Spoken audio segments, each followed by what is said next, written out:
the night before the storm, the city of Constantinople still believed its walls were eternal. For nearly 1,000 years, the capital of the Eastern Roman Empire stood like a god above the world. Kingdoms collapsed, empires burned, entire civilizations disappeared into dust. But Constantinople remained untouched behind its massive stone walls, glowing beneath the moon like the final fortress of humanity itself. Merchants called it the center of the earth. Priests called it heaven's shield. Its enemies called it impossible. Then a 19-year-old sultan looked at those walls and smiled. His name was Mehmed. Born into the Ottoman dynasty, Mehmed II was not raised like an ordinary prince. From childhood, he was surrounded by scholars, generals, mathematicians, and warriors. While other boys hunted animals or played games in palace gardens, Mehmed studied maps of ancient empires. He learned multiple languages. He read stories of Alexander the Great, Julius Caesar, and legendary conquerors who bent the world to their will. But there was one prophecy that consumed his mind more than anything else. A saying whispered across generations of Muslim rulers. That city will one day be conquered. Blessed is the commander who conquers it. For Mehmed, Constantinople was not merely a city. It was destiny itself. But destiny does not care about ambition alone. When Mehmed first became sultan at the age of 12, powerful men inside the Ottoman court saw him as weak, inexperienced, and easy to manipulate. European kingdoms laughed at the idea of a child ruling one of the most dangerous empires on earth. Even his own father temporarily returned to the throne because the empire feared collapse under the weight of enemies surrounding them from every direction. Most princes would have been humiliated. Mehmed became obsessed. He trained relentlessly. He studied military strategy day and night until his candles burned into pools of wax. He practiced swordsmanship until his hands bled beneath steel gauntlets. He listened carefully to every political betrayal, every whisper of rebellion, every weakness inside rival kingdoms. Slowly, the young prince transformed into something terrifying, a ruler with patience. Years later, when Mehmed reclaimed the throne at 19, people expected another inexperienced sultan. Instead, they saw a predator. Cold, brilliant, focused. The first thing Mehmed did was silence anyone who doubted him. Rival claimants vanished. Court politics were crushed beneath absolute authority. Then he turned his eyes westward, toward the legendary city that had haunted his thoughts since childhood. Constantinople. The Byzantine Empire was already dying by then. Its territory had shrunk to little more than the city itself. The once mighty empire that had ruled the Mediterranean for centuries now survived like a wounded lion surrounded by wolves. But even weakened, Constantinople remained almost unconquerable. Its massive Theodosian walls had shattered countless invasions before. Arab armies failed. Bulgarian kings failed. Crusaders failed. Every enemy that stood before those walls eventually disappeared into history. But Mehmed was not planning to fight history. He was planning to rewrite it. Across the Ottoman Empire, blacksmiths worked without rest. Forests were cut down to build fleets. Roads filled with marching soldiers carrying banners that darkened entire valleys. Massive cannons unlike anything the world had ever seen began taking shape in hidden foundries, forged specifically to destroy the walls believed to be indestructible. People across Europe started hearing rumors. A young sultan was preparing for war. Not for land, not for gold, but for the greatest city on earth. In the spring of 1453, the horizon outside Constantinople turned black. More than 80,000 Ottoman soldiers surrounded the ancient city from land and sea. Rows of tents stretched endlessly across the fields like an ocean of shadows. War drums echoed through the cold air every night, shaking the nerves of everyone trapped behind the walls.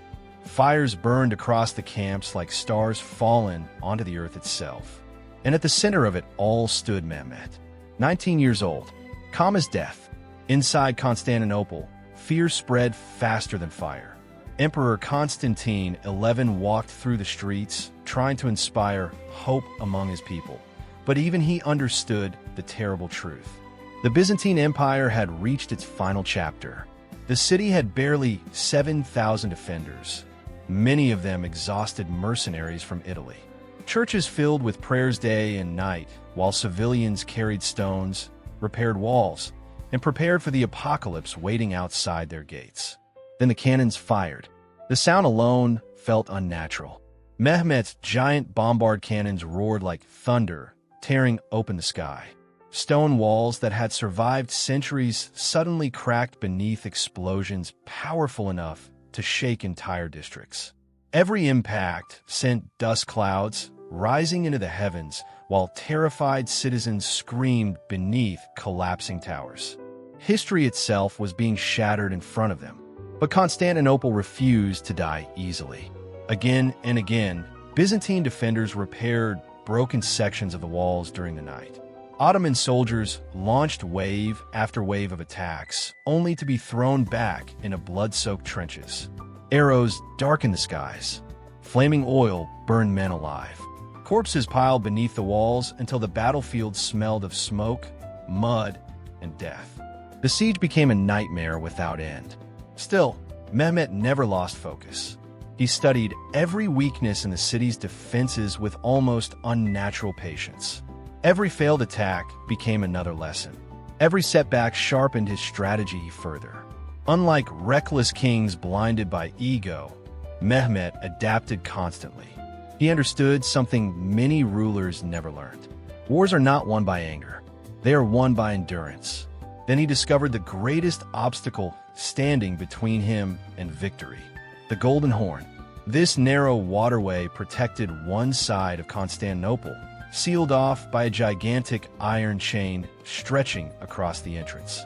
Ottoman ships could not enter. As long as Byzantine naval defenses remained intact, the city still had hope of surviving the siege. Most commanders would have accepted the problem. Mehmet created insanity instead. One night, while the defenders watched the sea, Ottoman soldiers began dragging ships across land. Entire warships, over greased wooden tracks, through forests and hills under complete darkness. Hundreds of men pulled massive vessels uphill while engineers cleared paths ahead of them. Trees cracked, ropes strained, wheels groaned beneath impossible weight. It was not merely military strategy anymore. It looked like something from mythology. By morning, Byzantine defenders woke to a horrifying sight: Ottoman ships floating inside the Golden Horn behind them. Panic exploded across Constantinople. The impossible had happened. Even Mehmet's own soldiers reportedly stared in disbelief at what their sultan had accomplished. It was a moment that transformed him from a young ruler into a living legend. His enemies began realizing they were not fighting a normal king. They were fighting a man willing to bend reality itself if necessary. Inside the city, morale started collapsing. Food supplies dwindled. Exhaustion consumed the defenders. Every night, the cannons continued hammering the walls without mercy. Every morning, more bodies appeared in the streets. Priests prayed for miracles, while citizens whispered that God had abandoned Constantinople entirely. But Mehmet was no longer thinking about victory alone. He was thinking about eternity, because he understood something few conquerors ever truly grasped. If Constantinople fell, the world would never be the same again. The final days of Constantinople felt like the end of the world. Smoke covered the skyline almost constantly now. Churches overflowed with desperate citizens praying beneath candlelight while outside. The thunder of Ottoman cannons never stopped. Children cried in underground shelters. Soldiers collapsed from exhaustion against shattered walls stained black by fire and blood. Every hour felt heavier than the last. Yet somehow the city still stood. That was what terrified Mehmet the most. Even after weeks of bombardment, starvation, and endless attacks, Constantinople continued resisting like a dying titan, refusing to kneel before fate. The Theodosian walls were cracked, broken, wounded beyond repair, but not destroyed. Every breach became another battlefield. Every fallen defender was replaced by another desperate man, carrying a spear with trembling hands. Mehmet realized something brutal. This city would never surrender peacefully. It had to be broken completely. On May 28, 1453, the Ottoman camps fell strangely silent. No cannons, no attacks, no war drums. The silence itself became terrifying. Across the camps, soldiers prepared for the final assault. Imams moved between rows of warriors offering prayers for martyrdom and victory. Weapons were sharpened beneath torchlight. Armor straps tightened. Horses stomped nervously in the darkness while commanders gave final orders beneath fluttering banners. Everyone understood what was coming next. One final attack. One final chance to change history forever. Meanwhile, inside Constantinople, Emperor Constantine XI gathered his remaining defenders. There would be no escape, no reinforcements, no miracle fleets arriving from Europe. The last emperor of the Byzantine Empire stood before exhausted soldiers and civilians alike, fully aware he would probably die before sunrise. Yet he stayed, not as a king protecting a throne, but as a man protecting the last heartbeat of his civilization. That night, the people of Constantinople held their final prayers inside Hagia Sophia. Thousands gathered beneath the enormous dome while candles flickered across ancient mosaics. Nobles stood beside peasants, Greeks beside Italians, rich beside poor. For one final moment, the divisions inside the dying empire disappeared. Outside those sacred walls, Mehmed prepared to unleash hell. Before dawn, the cannons erupted again. The earth shook violently. Ottoman war horns screamed through the darkness as wave after wave of soldiers charged toward the shattered walls. Arrows rained like storms. Drums thundered across the battlefield. Explosions ripped apart stone towers already weakened from weeks of bombardment. Men climbed ladders only to fall burning into piles of corpses below. Screams vanished beneath the roar of battle. The first Ottoman waves died in horrifying numbers. Then came the second, then the third. Mehmed attacked without pause, grinding the defenders down through sheer pressure and exhaustion. He knew the Byzantines no longer had the strength to survive endless assault. Every minute pushed them closer to collapse. And then fate opened the gate. Somewhere amid the chaos, a small postern gate known as the Kirka Porta was left open or breached during the fighting. Ottoman soldiers flooded through before defenders fully realized what had happened. At nearly the same moment, Emperor Constantine XI disappeared into the chaos of battle, believed to have thrown away his imperial symbols before charging directly into the fighting like an ordinary soldier. His body was never clearly identified. The last Roman emperor vanished with his empire. Then the Ottoman banners rose above the walls. Constantinople had fallen. After more than 1,000 years, the Eastern Roman Empire ceased to exist in a single morning. Ottoman soldiers surged into the city as bells rang wildly across collapsing districts. Civilians ran through smoke-filled streets, while terrified defenders abandoned hopeless positions. Some wept, some prayed, some simply stared in silence as history ended around them. And through the chaos rode Mehmed. The 19-year-old Sultan entered the conquered city not as a raider, but as a ruler claiming his destiny. When Mehmed entered Constantinople, he did not see ruins. He saw the future. The city was devastated. Fires burned across entire districts while abandoned weapons and shattered bodies littered the streets. Thousands hid inside churches or collapsed homes waiting for slaughter. The empire that once called itself eternal had fallen in less than 2 months beneath the will of a teenager. Yet Mehmed did something unexpected. He stopped the destruction.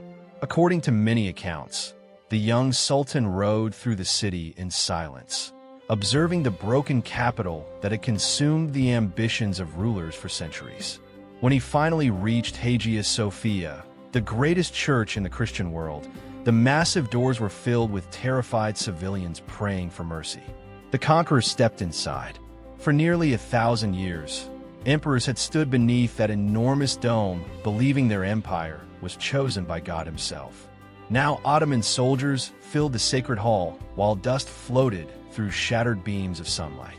The old world had ended. Mehmed looked upward in silence. Then he ordered the church transformed into a mosque. It was not merely symbolic. It was a declaration that a new era had begun. From that moment forward, Constantinople would no longer belong to the Byzantine Empire. Mehmed renamed it as the heart of the Ottoman world, shaping it into the capital of an empire that would soon dominate continents. While many conquerors destroyed cities out of rage or greed, Mehmed understood something greater. If he wanted to rule history, he needed Constantinople alive. He immediately began rebuilding the city.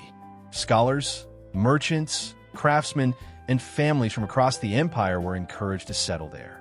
Markets reopened, roads were repaired, religious communities were reorganized under Ottoman authority. Mosques rose beside ancient churches while the sounds of dozens of languages echoed once again through crowded streets. The dead empire's capital became the center of a rising superpower, and Mehmed transformed with it. After the conquest, people no longer called him merely Sultan Mehmed II. They called him Mehmed the Conqueror. The title spread across Europe like wildfire. To Christians in the West, he became the terrifying ruler who destroyed the last remnant of Rome. To the Islamic world, he became the legendary commander foretold by prophecy. Kings, popes, and generals suddenly realized a dangerous truth. The Ottoman Empire was no longer just another regional kingdom. It was becoming unstoppable. But Mehmed's ambitions stretched far beyond Constantinople. He launched campaigns deeper into the Balkans, crushing kingdoms one after another. Fortresses that once resisted Ottoman expansion now surrendered beneath fear alone. His armies pushed into Serbia, Greece, Bosnia, and beyond. Even Venice, one of the richest powers in Europe, struggled against his growing dominance across the Mediterranean. Yet the most frightening thing about Mehmed was not his military genius. It was his mind. Unlike many conquerors obsessed only with war, Mehmed surrounded himself with philosophers, scientists, engineers, poets, and historians. He studied Western political systems. He collected ancient manuscripts. He spoke multiple languages fluently and reportedly debated intellectuals from different religions and cultures. Beneath the armor of a conqueror existed a ruler obsessed with knowledge itself. A warrior, a strategist, a scholar. He was not trying to become another king. He was trying to become Caesar. As the years passed, stories about Mehmed grew larger than life. Some described him as ruthless beyond imagination. Others praised him as one of the greatest rulers of his era. But nearly everyone agreed on one thing. The world, after 1453, belonged to him. Because when Constantinople fell, it did not simply mark the death of an empire. It marked the beginning of a new age of history. Long after the cannons fell silent, the shadow of Mehmed the Conqueror continued stretching across history itself. The fall of Constantinople in 1453 was more than the collapse of a city. Historians would later describe it as the moment that truly ended the Middle Ages. Trade routes shifted. Kingdoms panicked. Scholars fled westward, carrying ancient Greek and Roman knowledge into Europe, helping ignite what would become the Renaissance. The balance of power between East and West changed forever in a single generation. And at the center of that earthquake stood Mehmed, still barely older than a modern college student when he conquered one of the greatest cities on earth. That alone sounds unreal. But perhaps the most fascinating part of Mehmed's story is how contradictory he was. He could be merciless in war, yet deeply fascinated by philosophy. He could order brutal executions while also funding architecture, education, and scholarship. He admired Alexander the Great, Caesar, and ancient Rome, yet became the man who finally erased Rome's last surviving empire from existence. In many ways, Mehmed did not simply destroy Constantinople. He inherited it. He studied Roman imperial traditions carefully and began shaping himself not only as an Ottoman Sultan, but as a universal emperor. Some even viewed him as the new Caesar of a transformed empire stretching between Europe and Asia. Under his rule, Istanbul evolved into one of the most powerful and culturally important cities on earth, connecting civilizations, religions, languages, and trade routes across continents. But power always demands a price. Mehmet spent most of his life at war. Campaign after campaign hardened both him and the empire he commanded. Entire regions trembled at the sight of Ottoman banners approaching their borders. European rulers formed alliances out of pure fear of Ottoman expansion, knowing that the young conqueror who broke Constantinople had fundamentally changed warfare itself. His use of giant cannons became legendary. His strategies became studied. His name became immortal. Yet behind the legend was still a human being driven by obsession. Mehmet's greatest strength may have been his refusal to believe anything was impossible. When generals said Constantinople's walls could never fall, he built weapons large enough to shatter them. When the Golden Horn blocked his fleet, he dragged ships across land itself. When older rulers hesitated before impossible odds, Mehmet attacked reality head-on until reality bent first. That mentality is what transformed him from a sultan into a symbol. Even today, centuries later, Mehmed the Conqueror remains one of the most influential rulers in world history. In Turkey, he is remembered as the visionary who elevated the Ottoman Empire into a global superpower. Across historical studies, he is recognized as one of history's greatest military minds. And in the imagination of countless people, he still feels almost unreal. A teenage ruler who achieved what entire civilizations failed to accomplish for over 1,000 years. A conqueror who did not wait for destiny. He seized it. And somewhere beneath the modern skyline of Istanbul, beneath crowded streets and endless movement, the echoes of 1453 still remain. The ancient walls still stand scarred by cannon fire. Hagia Sophia still dominates the horizon beneath shifting sunlight. The city continues living between two worlds, just as it always has. East and West, past and future, empire and legend. And at the center of that legend forever stands the young sultan who looked at the impossible and conquered it.